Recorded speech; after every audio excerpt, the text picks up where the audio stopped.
इच्छा शिलगिरी इच्छा में गुरुजी, महागंध हस्ती काव्य के बारे में आपने बताया कि उसको पढ़कर या उस पर रिसर्च कर कर इतनी आधुनिकता और इतनी टेक्नोलॉजी का मतलब डेवलपमेंट हो गया।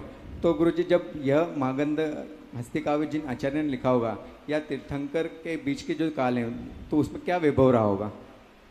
देखिए, एक बात बताऊं मैं आपको, अपन को लग रहा है कि वैज्ञानिक युग बहुत आगे बढ़ चुका है, जबकि विज्ञान पीछे जा रहा है।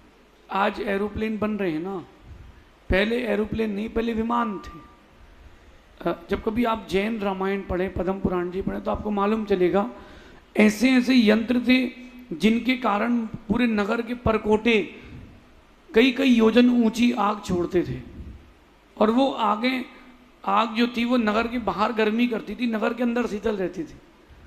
बहुत सारे भिन्न भिन्न प्रकार के यंत्रों का निर्माण करके रथों का, विमानों का निर्माण होता था। राम लंका गए थे, वहाँ से पुष्पक विमान लेकर के आए थे, उसके लिए कोई ड्राइवर नहीं चाहिए था। तो ये जो विद्याएं हैं पुरानी हैं, अब उसको आधुनिकता दे दी गई है। गंध हस्ती महाभाष्य आचार्य समंतभद्र स्वामी का ग्रंथ है, और वो पहली दूसरी शताब्दी के आचार्य परमेष्ठी हैं। अगर वो नहीं होते तो आज जैन दर्शन में आप ये समझ लेते हो कि कोई भी आपको ठग लेता और आपको किसी के सामने भी झुकना पड़ जाता। उन्होंने वो तार्किक बुद्धि से बात लिख के गए, लेकिन उसके बीच में भी बहुत कुछ रहा होगा और उसका प्रयोग भी होता रहा होगा, लेकिन अब वो चीज़ें नहीं रही हैं। गंधहस्ती महाभाष्य आप समझ लो कि अपन पुण्य क्षीण लोग हैं अपन, इसलिए अपन को देखने नहीं मिल रहा, लेकिन रहा तो बहुत कुछ और होगा। और उसके निमित्त से भी धर्म की भी प्रभावना होती थी और लोग अपने वैभव आदि का भी प्रदर्शन करते थे, ऐसा समझिए। अगली जिज्ञासा के लिए तैयार रहेंगे अशोक कुमार पांड्या।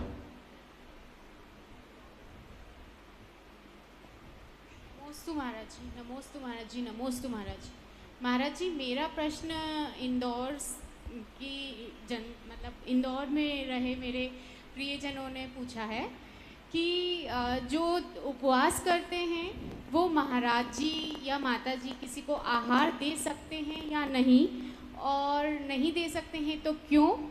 और दूसरा प्रश्न ये है कि उपवास करने वाले द्रव्य पूजा करते हैं या नहीं? देखिए, कुछ कुछ विसंगतियां बीच में जो हिंदी टीकाकार हो गए उनके कारण हो गई।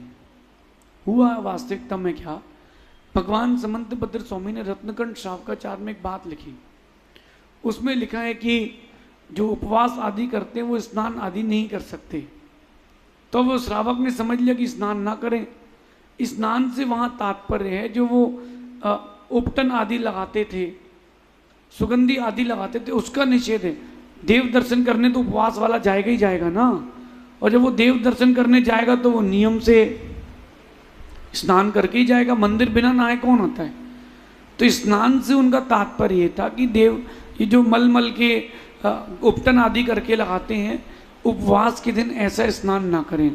आहार दे सकते हैं क्योंकि अतिथि संविभाग उसका व्रत है। अब आप बोलोगे उसने अपने लिए तो कुछ बनाया ही नहीं, परिवार तो है। अतिथियों के लिए जो सामान्य से अव्रती हैं, व्रती हैं, उनके लिए तो वो उद्दिष्ट भी बना सकते हैं, क्योंकि उनका थोड़ा ना उद्दिष्ट का त्याग है। तो चौका लगा सकते हैं, आहार दे सकते हैं। और पूजा आदि की बात जो है, पूजा करने में कोई दोष नहीं, उनको द्रव्य से ही पूजा करना चाहिए। वो आरंभ होगा कोई बात नहीं, वो आरंभ भी उनको पुण्य का ही बंध दे करके जाएगा। जो भाव पूजा करते हैं उनके लिए भाव पूजा का प्रस्ताव आगम में तब है जब उनकी पर्याय की असुचिता हो, अथवा वो गरीब हो, उनके पास व्यवस्था नहीं हो, अथवा कोई और विसंगति आ जाए। आपने द्रव्य धो ली है, जीव निकल गया, उस समय द्रव्य थी ही नहीं, पैसे भी नहीं थे पास में, घर पर रखे थे, तब वो उस विसंगति में भाव पूजा करते हैं। बाकी द्रव्य पूजा ही करना चाहिए, उसमें आरंभ का दोष नहीं लगेगा, ऐसा समझिए। अगली जिज्ञासा